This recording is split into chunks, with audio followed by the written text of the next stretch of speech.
Shalom. The question that I received today is, how do we know that heaven exists if it's not written in the Torah? And it's a great question because it doesn't talk about heaven anywhere in the Torah, and yet it's one of our fundamental beliefs that there is a heaven. Now, it's important to know that after we die, we don't have a physical existence.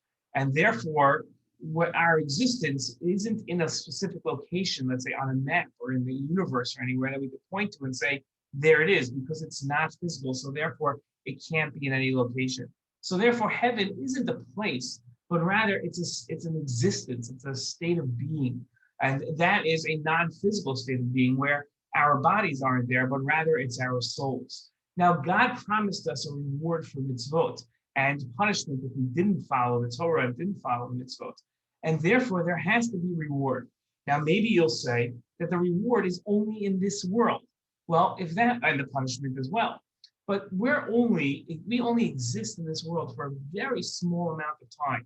And if, as God says, the Torah and the mitzvot are as great as they are, then not fulfilling them or fulfilling them would require, by just justice sake, a great reward and a great punishment, much larger than what this temporary world has to offer.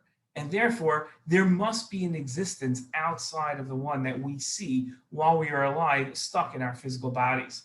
Therefore, that existence is what we call heaven.